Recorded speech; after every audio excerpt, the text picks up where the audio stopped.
আজ সকালে ঘুম থেকে ওঠার পর থেকে এখনো পর্যন্ত আপনি অন্তত 20 বার এআই ব্যবহার করেছেন। হ্যাঁ, আপনি হয়তো ভাবছেন যে আমি তো কোনো রোবট বানাইনি, তাহলে এআই কিভাবে ব্যবহার করলাম।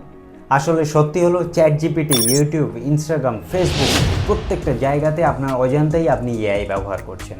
আসলে এআই কি? এআই কি আমাদের জব নিয়ে নেবে, নাকি আমাদের জীবনকে আরো স্মার্ট করে তুলবে? তাহলে চলো জেনে নেওয়া যাক আসলে এআইটা কি। আর্টিফিশিয়াল ইন্টেলিজেন্স আপনার বাড়িতে থাকা একটা শিশু বা একটা বাচ্চার মতো। আপনি যদি সেই বাচ্চার সামনে হাসতে থাকেন, তাহলে বাচ্চাটাও একটু পরে হাসবে। আপনাকে দেখে ওই বাচ্চাটা শিখতে থাকে।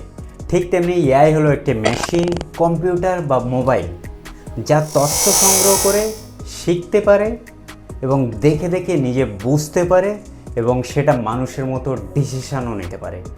যেমন একটা ছাত্র বারবার নতুন পড়া প্র্যাকটিস করার পরে সে মনে রাখতে পারে, ঠিক তেমনি এআই বিভিন্ন ডাটা অ্যানালিসিস করার পরে সে নতুন কোনো সিদ্ধান্ত নিতে পারে এবং মানুষের মতো সে নতুন কিছু শিখতেও পারে। একটা জিনিস আপনাকে মনে রাখতে হবে যে এআই এর কোনো ইমোশন থাকে না। মানুষ ইজিলি অন্য কাউকে বুঝতে পারে, ভালোবাসতে পারে, বাট এআই সেটা পারে না। এবং এআই খুব সহজে কোনো কাজ দ্রুত করতে পারে। এখন প্রশ্ন হলো, আমরা কি প্রত্যেকদিন এআই ব্যবহার করি? হ্যাঁ। চ্যাট জিপিটিকে আপনি যদি কোনো প্রশ্ন করেন, চ্যাট জিপিটি বিভিন্ন ডেটা অ্যানালিসিস করে বেস্ট আনসারটা আপনার সামনে তুলে ধরে। গুগল ম্যাপসে আপনি কোনো লোকেশন সার্চ করলে সেই লোকেশনটা আপনার বর্তমান লোকেশন থেকে আপনি কত দূরে আছেন, ট্রাফিক আছে কিনা, কত সময় লাগবে এবং আপনার ইজিয়েস্ট ওয়েটা আপনার সামনে দেখিয়ে দেয়।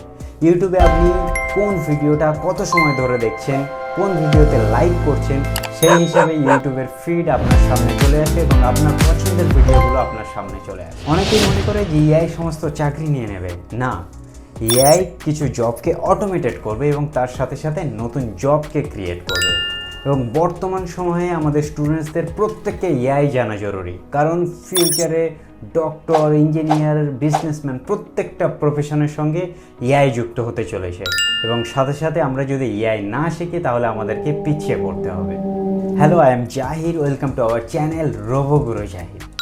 আর মনে রাখবেন, এআই এবং টেকনোলজি আমাদের ভবিষ্যৎকে বাঁচিয়ে রাখবে, আর সাথে সাথে আমাদের ভবিষ্যৎকে টিকিয়ে রাখতে হলে আমাদের প্রকৃতিকেও রক্ষা করতে হবে।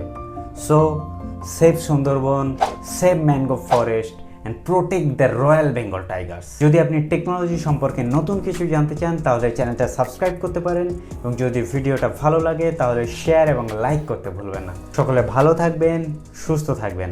দেখা হচ্ছে পরবর্তী ভিডিওতে।